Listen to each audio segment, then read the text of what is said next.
Hello, everyone. Welcome to Everything Arsenal match preview for our big game against West Ham United. Now we are back.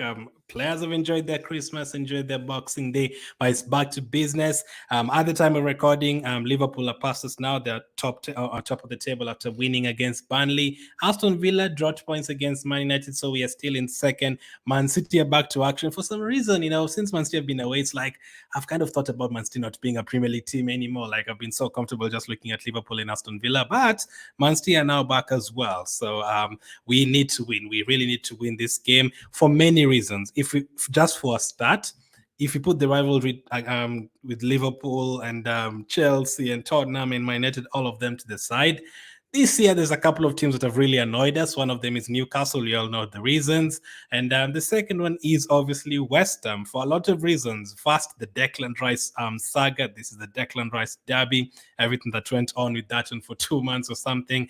Obviously, this season they eliminated us from the Carabao Cup as well, comfortably. Actually, 3-1 could have been more than that. Should have been 3-0 scored with the last kick of the game.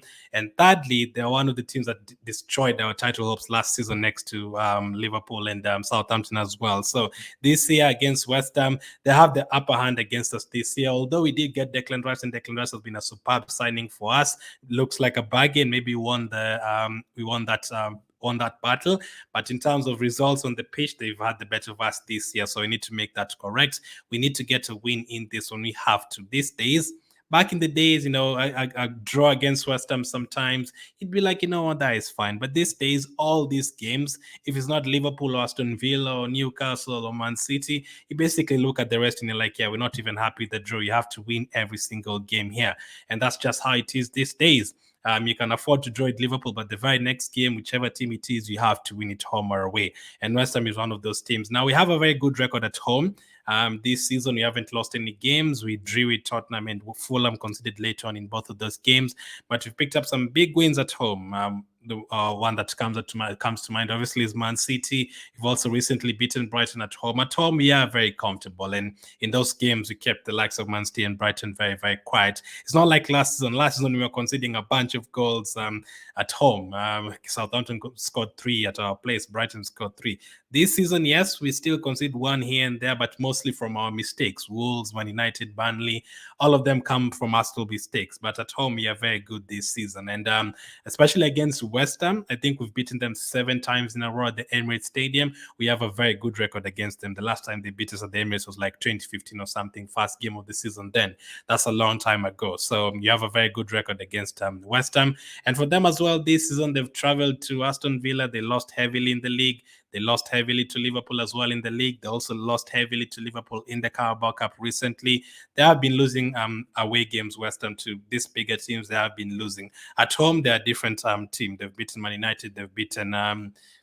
there's another team they beat at home recently. I think they beat... I know they beat Tottenham at the Tottenham Hotspur Stadium, but at their place, they're able to beat the bigger teams. Even in the Europa League, they're able to beat the bigger teams. But recently, as you've seen, they've beaten Man United at the place. They beat Chelsea as well. That's the team I was looking for.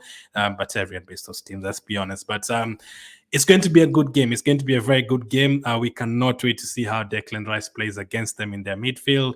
They've said they've improved their midfield with Ward-Prowse, Alvarez, very good players, obviously, but we are hoping that Declan Rice sends a message to them. We really hope that he is the difference for us. Last time we played them in the Carabao Cup, Odegaard didn't start, Rice didn't start, Jesus didn't play, Saka didn't start, most of our big boys didn't start. So this time they're all going to start. We are missing Havertz in this game. We should give an opportunity to the likes of Trossard and Jorginho and Smith Rowe, whoever is going to be picked by Arteta. It's going to be a massive chance for them. And London derbies, we are very good in London derbies these days as well. I think we are undefeated in 20-something London derbies, which is incredible. You're heading to 30 London derbies without a defeat. So every time you face Tottenham, Chelsea, West Ham, Brentford, all those guys, we pick up results these days. At worst, we pick up a draw. So let's hope that London derby record can keep on going. Like against Chelsea, it looked like we were so close to losing. We managed to pull it back and get a point. So our next 2 games are London derbies against West Ham and Fulham just before the year ends. And then after that, we play Liverpool again in the FA Cup. And then we have like a 2-week break or something. before we play again in the Premier League after that. But we need to focus on these upcoming 2 games. If we win both, we are still top of the table going into next year. We can't afford to drop points. We can't afford to drop points at all. Liverpool are playing Newcastle next up. You never know what is going to happen. Man City is playing Everton tonight at the time of recording. You never know what is going to happen. So you just need to keep on winning. And hopefully going into the next year, have a slight gap, even if it's 3-4 points. That will work out for us. That will work out for us going into the January transfer window. And then we can see what we can do in the January transfer window to improve the team, whether it's getting a striker or a defender or midfielder, whatever you're going to do. We need to improve in January. And going into January, top of the table with problems in terms of people not being happy with the strikers, people not being happy with Zinchenko, people not being happy with Havertz for half of the season, people not being happy with Ben White, people not being happy with the depth in defense and midfield.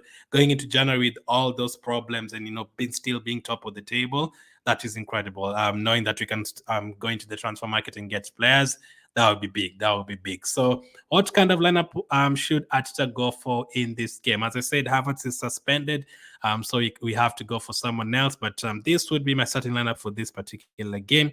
David Raya in goal, nothing to discuss there. David Raya in goal.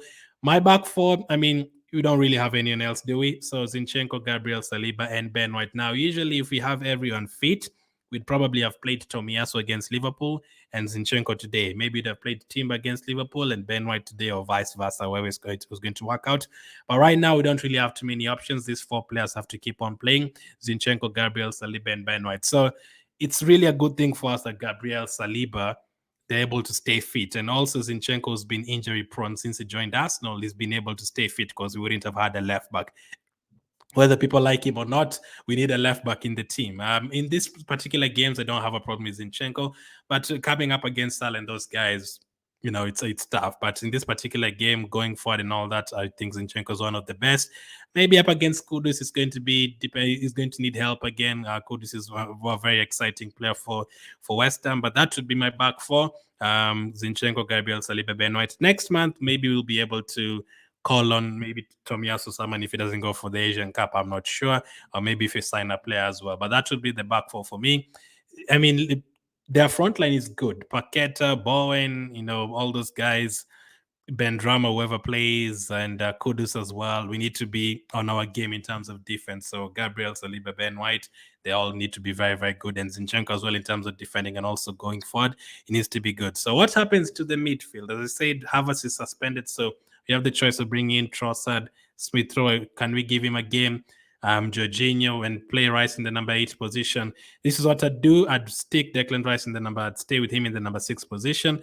Odegaard, obviously, and then Trossard would come in for me in this particular game. I've seen a lot of people putting Smith Rowe in their team. I would potentially start Smith Rowe against Fulham in their away game. I think West Ham's midfield is, they have a lot of fighters there, like those Sushek and those guys. They have a lot of power and all that. They have a bit of flair as well, in the likes of Paqueta and creativity. They're not as, the midfielders are just going to try and bully you and everything like that. They're not in that kind of level, but they still have some powerful players there, for example, as I said, they do have Sushek, who, is going to he can walk with blood in his face and that don't care, those kind of players. It's not the game that you want Smith Rowe. I'd prefer him to play against Fulham, even though Palhinha is there as well, but, a game that he'd be able to control more than the West Ham one, despite it being a home game. I'd play Smith Rowe in that one. I think this one has a lot of pressure in it, so I'd play, that would be my midfield 3. Forward line, I'd stick with Saka, Martinelli, and Jesus. Lots of people not happy with Martinelli recently and Saka, but just improve on the finishing. I think they're doing everything else right. They're just being marked by 2 or 3 players every game. I'm seeing Martinelli doing a lot of good stuff, Saka doing a lot of good stuff, but the final product maybe kind of missing, especially for Martinelli, but hopefully he can get it back in this particular game.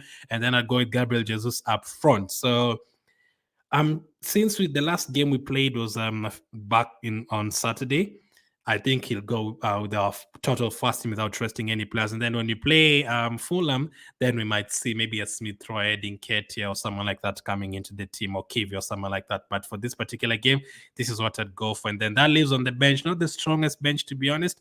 Ramsdale, Kivior, Cedric Elneny, Jorginho Smith, throwing Ketia, Nelson, and Nwaneri. As you can see, now that Havertz is also not there and Trossard is starting, we don't have the option of, calling on Havertz or Trossard from the bench. So in terms of attacking potential, if we need like 2 goals, we'd be in a bit of trouble. But if we have a comfortable lead, then you can give the likes of Nketiah Nelson some game time. And obviously, Nketiah is also a player you can bring on. He scored a very good goal against West Ham last season. And I also feel like Nelson should be given a chance. I feel like he can help us. And I also don't mind the likes of Jorginho coming to control a game. So let's just see what happens with this lineup. But that is what I would go with. Hopefully, this is the last few games that we are worried about our depth. Hopefully, you're able to sign players in January, and most of our players can return. Like in that on that bench, let's just put all the players that are injured. Like have Havertz on that bench instead of Nwaneri. Have Tomias on that bench instead of Cedric. Have Tim on that bench instead of El Nani, and then as Fabi Vea as well. All those guys, like we'd have a stronger bench. But for now, that is what we need to work with. Win this game, we're back to top of the table, and we still have an unbeaten home record, and that will be half of the season done. And then we restart it all over again against Fulham on the 31st New Year's Eve. So going into that game, we need to win. Looking at our fixtures, up until we play Liverpool, we can get like 4 or 5 wins in a row. It's very, very possible, the teams that we are playing until we play Liverpool in February. And that will be a home game as well. You're not playing the likes of Man United, Tottenham until April. So we have a very, very good run. Can we do what we did last season and win 7, 8 games in a row? Let's hope it's a start. So my prediction for this one, I'm going to go for Arsenal to win this one. Obviously, I think West Ham will get a goal. They have a very good front line, so I think they'll get a goal. But I'm going to go for Arsenal 3, West Ham 1. I'm going to go with Jesus to score, Martinelli to score, then Saka to score, the front three, all of them to score. And probably you can see Kudus scoring for them. He's also in my FPL team, so that's why there's a reason I have him there, because he usually does very, very well. But big game against West Ham. Some can call it a revenge mission for 3, 4 different reasons, mainly the Declan Rice one. We also want Declan Rice to have a very good performance in this one. You don't want him to stink up the place in this particular game, especially after having incredible performances in 18 out of 18 18 out of 18 games so far this season. Has just been incredible, Declan Rice. So hopefully you can have the same, and maybe you can finally deposit that extra money to West Ham's bank when they come to the Emirates Stadium. So let me know your prediction, let me know what your starting lineup would be. Thank you for watching, and I'll catch up with you guys on the next one.